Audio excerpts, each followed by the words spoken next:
Only opening statement I have is all signs look like we're going to play this week, and we're fired up to do so. We'll take questions through the participants tab. Please raise your hand and we'll call on you from there. Scott, can you hear me?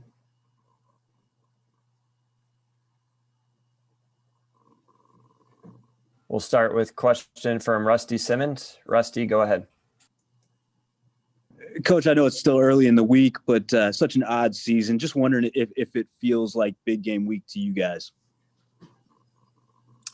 It did once we started practicing. We've got enough guys that played this game a few times, and regardless of not having fans in the stands, know how emotional this is, and know that we have a trophy on the line. So, yeah, once we started practicing, we were in big game week. And you mentioned the fans there. Obviously, you have enough to concentrate on the field, but do you have, a sense of empathy at all for the fans that can't be part of it this season? Yeah, I feel awful for them, my family included. My wife's been going to football games since the year we met. My kids have been going to football games their entire lives. There's so many Stanford alums and fans that they enjoy the weekend, they enjoy that trip. This is a sport. I tell our guys all the time, this is a sport that was made to be seen by other people. There's an energy that's brought in the stadium, home or away. There's the initial reactions from the crowd, and even when you're locked in, and a lot of times you don't black it out. There are moments where you do hear it, and it gives you energy, whether they're rooting for you or against you. So I feel bad for those people that love to watch live games as opposed to watching them on TVs and devices, because live sporting events are outstanding and they're community based. And, it's something that one of the many things that we all are missing out on. Thank you. Next question will go over to Troy Clarity. Go ahead, Troy. Hey, Coach, good to see you as always. Two things. One, both teams 0-2. How does that affect the dynamic of this go around at the big game? Yeah, it never does. We're aiming to give them our best game, and we know we're going to get their best game. Two teams that have been through some interesting situations in their first two games. Two teams that only were able to play 2 out of the first 3 weeks. So we both are finding our way through, but I think we're in a mode now where we feel like we're in mid-season. I know Cal had a chance to seal that victory last week, and they're feeling like they're much better now than they were first game they played in, with their rushed and hurried circumstances. So I think this is going to be a hard-fought and well-played game. Yeah, and you could argue the case could be made that Cal lost that game against Oregon State last week due to its special teams. So given that, and given Stanford struggles in the kicking game in week 1, rebounding in week 2, what kind of effect do you think special teams could have on this game? Well, I mean, as usual, we all know special teams is the biggest exchange of field position in every game. And they've got a dynamic returner. So we've been good on our kickoff and kickoff cover, honestly, for a few years now. It's one of the things we take a lot of pride in. That's a big focal point. If not for two penalties on returns last week, the game's a blowout in Cal's favor. So we got to kick the ball where it's supposed to be kicked, with appropriate hang time, and we got to cover like crazy. And at the same time, one of our emphasis for us this week is for us to get our return game going. Really, missing Connor the first game, and Nathaniel Pete's done a good job, but we think those two guys can be game breakers, and we got to give them those opportunities. We'll continue to use potentially multiple people as our punt returners, trying to infuse some energy in that position as well. So yeah, there's field position there's out there to get gained, and we're going to try to be the ones that gain it. Next question from Jacob Rayburn. Go ahead, Jacob. Hey, Coach. Just to begin, any injury updates, maybe guys who will benefit from having not played a game and having the weekend play out a little bit differently than it would have otherwise? Well, Branson Bragg was cleared last week and was going to see some time. We were probably going to piecemeal him in there a little bit, but now after the week of practice, he looks great. I still believe we'll have our 3-man rotation at the guard position. Outside of that, just our guys that were banged up got another week to get back out there. So I think besides that, we're pretty much standing pat. And staying with the offensive line, any update on the availability of Drake Nugent and Drake Metcalf? Metcalf will be out. Nugent will be up. Okay. So you see the 2 deep we'll put out there. Nugent will be back in as a backup center and really could play the inside position as well, either guard position, as can multiple guys in there. So we'll have a good, healthy group on the inside, as well as, this past week actually helped Miles Hinton get a lot of reps in also. So him feeling even better about him being a potential backup at the tackle position. So I think we're feeling pretty good about the depth on the offensive line. And that segues actually to my last follow-up, which is you have 5 freshman scholarship offensive linemen who are getting to just practice instead of, knock on wood, having to play before they're ready so far. What are your observations of that group now, a couple of weeks into the season? Well, there are pluses and minuses to both situations. The plus for our guys last year, they got a lot of game time under their belts, so they're not real sophomores and feel like they're older. The minus is they didn't get those practice reps and teaching. I mean, every mistake they learned got the quarterback hit last year, as opposed to learning from your mistakes in practice.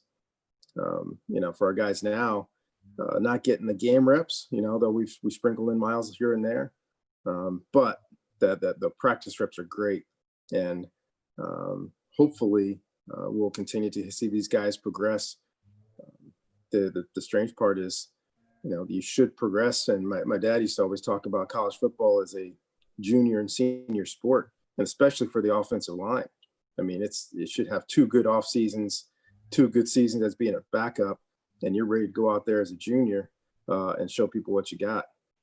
So our freshmen that become sophomores, they're a little bit ahead of the curve, but at the same time, in another way, kind of behind the curve, because they didn't get all that learning and growing out of the way before they set foot on the field. So I'm excited about the ceiling of all of our guys right now. I mean, I love where our freshmen are.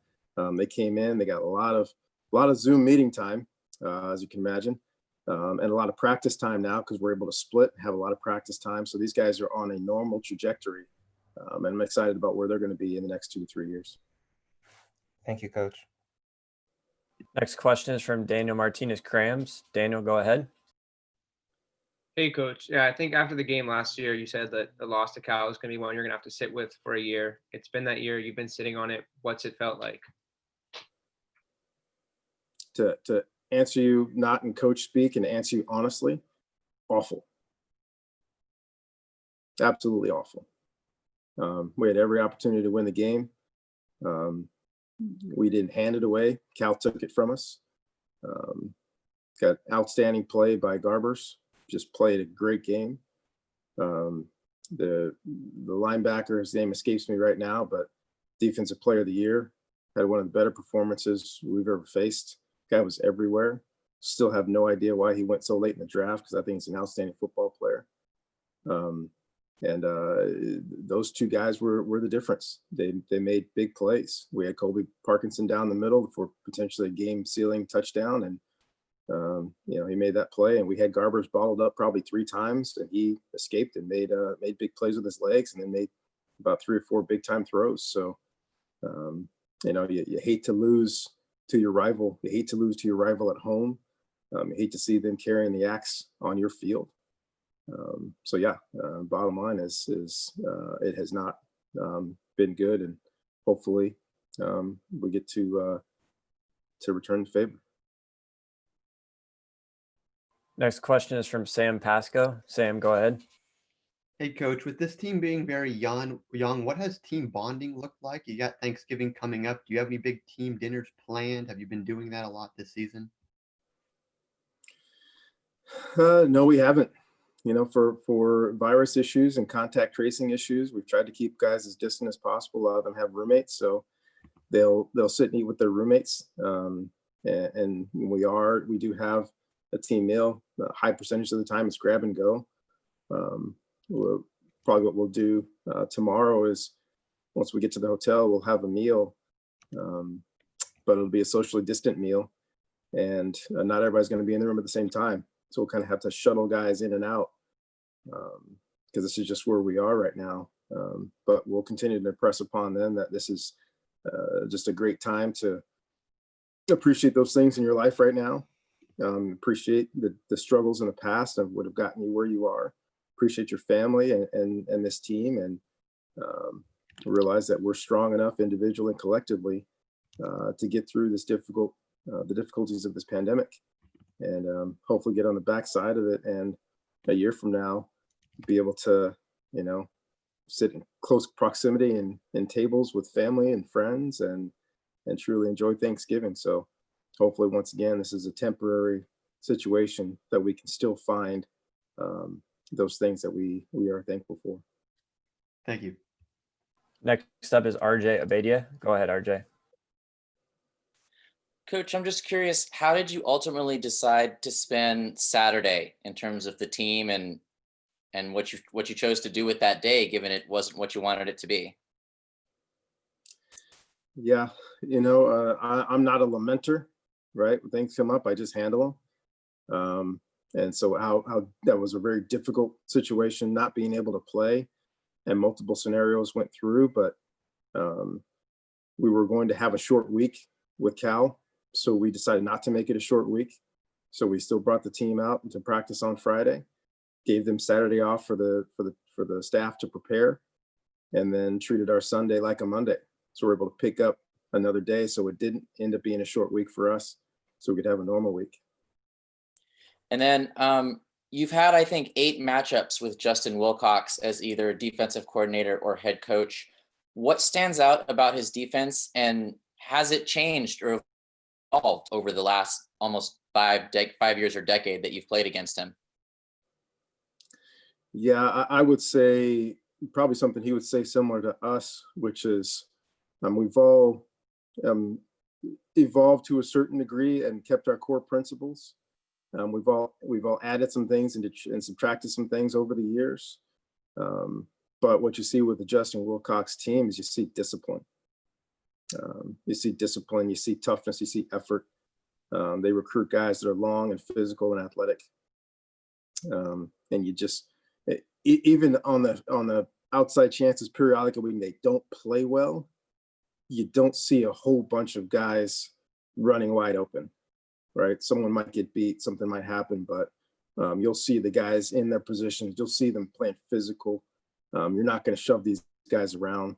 It's going to be a tough battle, and it's a great reflection on who Justin Wilcox is as a football coach. So there are some similarities over the years. A lot of things have been tweaked, but we know what we're going to get is we're going to get a tough, physical, disciplined football team. Thank you. Next question is from David Bush with the Bear Insider. Go ahead, David.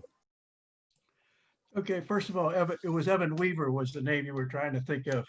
Thank you. I think I locked it out of my memory because he was a doggone nightmare. Anyway, speaking of defense, what's your evaluation of your defense after the 2 games, and what do you like about it? And anybody in particular really stood out? Yeah, those are good questions. We are searching for consistency ourselves. Played very well in spurts, not so well in other spurts. We've given up too many explosive plays.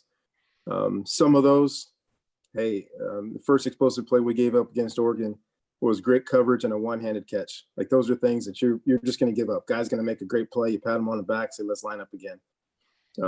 This past game, we blew a coverage, right? Which is very on Stanford, like we blew a coverage and let a guy run free for a touchdown. Those are things that can't happen. We did a better job against the run week 2 than we did game 2 than we did game 1. Some of our defensive linemen made some plays and got off blocks. So I think we've grown there. We've got a little inexperience at the inside linebacker position. I think Curtis is playing really good football. And we've had to kind of grow up a couple of guys. Missing Ricky Miezon has been tough. We had a couple of guys step up, and Gabe Reed flip positions to be able to go out there and be effective. I'm still learning what to do there to a certain degree, but he's got savvy and good football experience. Lavani Damuni has been a playmaker there for us, made some big plays and is highly graded. So I think that between the 3 of those guys, I think we'll continue to improve, which helps solidify your front. Hard to single out guys that have been playing extremely well. I think Thomas Booker's playing at a high level. I think he's only going to get better. He's still young, he's still growing, still improving. But I think we've got an entire unit that I think is hopefully starting to gel. Granted, this is week 3, but I mean, we're quote unquote mid-season, so we got to be in mid-season form. Thank you very much. Next question is from Troy Clarity. Troy, go ahead. This may or may not be your department, but I figured you'd be a good place to start here. I'd imagine the ACTS will be in the building. The ACTS committees, are we going to see any of that? Have a chance to see any of that on Friday? I haven't heard exactly how things are going to transpire. I'd imagine there's going to be some masking and some social distancing. I think the 2 committees will probably have to work that stuff out. But if there's a big game being played, the ACTS will be in the stadium.